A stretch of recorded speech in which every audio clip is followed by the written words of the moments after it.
બનાસકાંઠાના ધાનેરા તાલુકામાં છેલ્લા ઘણા સમયથી વીજ વિભાગની અણઘડ કામગીરી અને ઘોર બેદરકારીના કારણે ગ્રામીણથી લઈને શહેરી વિસ્તારની જનતા વીજ કાપ તેમજ અંધારપટની સમસ્યાથી તોબા પોકારી ઉઠી છે।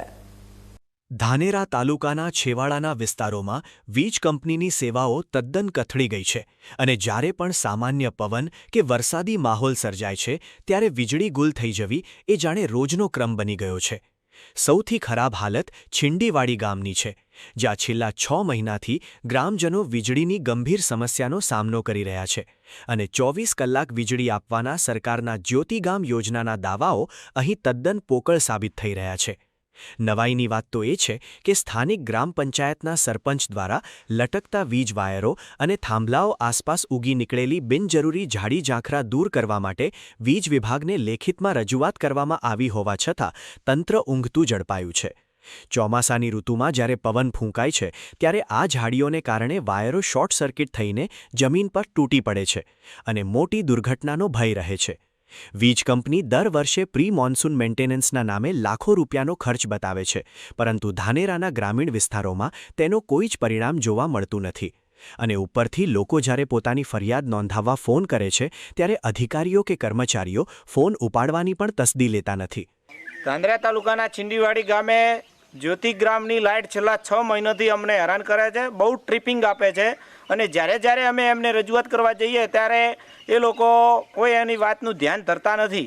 એના વિશે અમે સરપંચ જોડે લેટર પેડ ઉપર પણ અપાવેલું છે કે ભાઈ આ ઝાડી ઝાંખરા બહુ જામ થઈ ગયા છે અને તમે આ લઈ લો, છતાં હજુ સુધી લેટર પેડમાં એ લોકો ઇન્વેડ નંબર પાડીને આપ્યો છે પણ હજુ સુધી આની કોઈ કાર્યવાહી કરી નથી।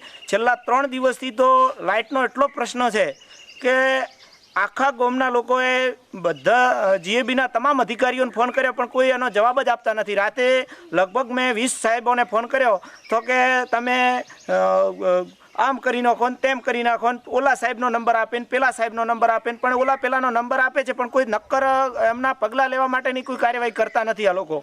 એટલે નક્કર પગલાં લે અને જે ખરેખર 24 કલાક જ્યોતિગ્રામમાં જે વીજળી આપવામાં આવે છે એનો કોઈ હેતુ નથી એવું લાગે છે અત્યારે તો, અને ખૂબ પબ્લિક પરેશાન થઈ રહી છે। સ્કૂલમાં બાળકો બળી જાય છે અને ગામમાં પણ કેટલાય લોકો બીમાર છે તો એ લોકો પણ અત્યારે ત્રાહીમામ પોકારી ઉઠ્યા છે। એક છોટો હજી પાર્સલ પડે થોડો વાયરો આવે એટલે લાઇટ કાપે પી 24 કલાક લાઇટ આવતી નથી। એટલે હવે અધિકારીઓને એક નાઇટ તો કાઢો પાવર વગર તો અમે 24 કલાક લાઇટ વગર દીવતા હશે ચમચમ અમે મનખાવતા કોઈ ઢોર તો નથી ને। શું સમસ્યા થાય? સમસ્યા સાહેબ લાઇટ નથી એ તકલીફ છે, નાના છોકરા બાળા લઈને રહેવો છે, કોઈ ચમચમ છે, કોઈ બૈરું બીમાર હોય તો આટલી ગરમી તો જુઓ। હા એટલું ચલો સહન કરીને કરે, કોઈ કહેવા દે એટલે કોઈ અભરતા જ નથી। રાત હોય કે દિવસ વીજળી ગમે તે સમયે જતી રહેતી હોવાથી ધૂમધકતા ઉકળાટ અને અસહ્ય ગરમીના કારણે નાના બાળકો, બીમાર વ્યક્તિઓ અને વૃદ્ધોની હાલત અત્યંત દયનીય બની ગઈ છે। સ્થાનિક લોકો ભારે આક્રોશ સાથે કહી રહ્યા છે કે જો સામાન્ય નાગરિક સમયસર વીજ બિલ ન ભરે તો આ જ વીજ વિભાગના કર્મચારીઓ યુદ્ધના ધોરણે કનેક્શન કાપવા માટે દોડી આવે છે, તો પછી આવી જ તત્પરતા અને ઝડપ પ્રજાને 24 કલાક અવિરત વીજ પુરવઠો પૂરો પાડવામાં કેમ દાખવવામાં આવતી નથી? પ્રજા પૂરેપૂરા ટેક્સ સાથે નિયમિત બિલ ચૂકવે છે તો તેમને આવી થર્ડ ક્લાસ સુવિધા કેમ મળી રહી છે તે એક મોટો સવાલ છે। રોજની 2-4 વખત તો જાય છે, 2-4 વખત જાય ને એટલે કલાકે આવે 1.5 કલાક કોઈ નક્કી જ નથી હોતો સમય અને સિયા કારણથી કાપે પછી બીજી ઝાડી જોખરનો તો અમે પણ 2 દિવસથી તો ક્યાં આવે? 2 દિવસથી તો કદાચ કોઈ સંયોગ વસાત નહીં આવી હોય પણ પહેલાથી 6 મહિનાથી નથી આવતી। અને બીજું કે ઝાડી જોખરનો તો અમે હેલ્પરો આવે સાહેબો આવે તો બતાવે કે સાહેબ અમારે કાપી આલો તો કે તમે કાપો પણ અમે તમને મજૂરી આપી દઈશું। હવે અમે તો ચેના જોડે કપાવો, એમની જોડે કોઈ લંગરી બંગરી ઉતારે કાપે તો ભલે। અગર સાહેબ ગતું અમારે પાવર આવતો નથી, રાતની માં રાત કેમ ગાઢવાની ગરમી એટલે બીમારો મરી જાય તો કોણ ભળાય એટલી ખૂબ તકલીફ અમારે। નાના બાપડા બીજા બીમારો તો પડી આ ગરમી બહુ ખૂબ એની તકલીફ ઘણી। કેટલા દાડાથી નહીં આવતી લાઈટ? આ તો અઠવાડિયું થઈ ગયું, અઠવાડિયું તો ગતું નથી આવતી, રાતે આ કાલે પરમની તો ગતું નથી આવતી, આ 2 દાડે તો હરવામાં આવતા જ નથી ગતું, એની તકલીફ ઘણી। વીજ કંપનીના આ ધાંધ્યા માત્ર ગ્રામીણ વિસ્તારો પૂરતા મર્યાદિત નથી, પરંતુ ધાનેરા શહેરમાં પણ આવી જ આંધળાપાટાની રમત ચાલી રહી છે। ગત રોજ ધાનેરા શહેરના વાલ્મીકીવાસ વિસ્તારમાં કલાકો સુધી પાવર ગુલ રહ્યો હતો અને ગરીબ પરિવારો આખી રાત ગરમીમાં રીબાયા હતા।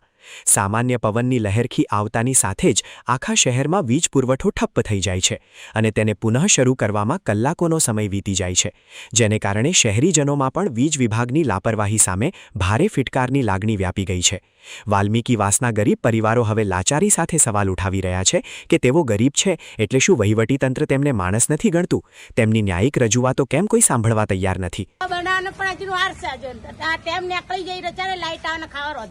તમે ફોન કર્યો જીબી માં? ફોન કરે 4-5 વખત ફોન કરે, નહીં અપડતા. કેટલા વાગ્યાથી લાઈટ નહીં? 4 વાગ્યાથી લાઈટ નથી. અને તમે ફોન કર્યો શું જવાબ મળે? આવો છે કરી દેશે. લગભગ 3 થી 4 કલાક થઈ ગયા છતાં લાઈટ આવી નથી.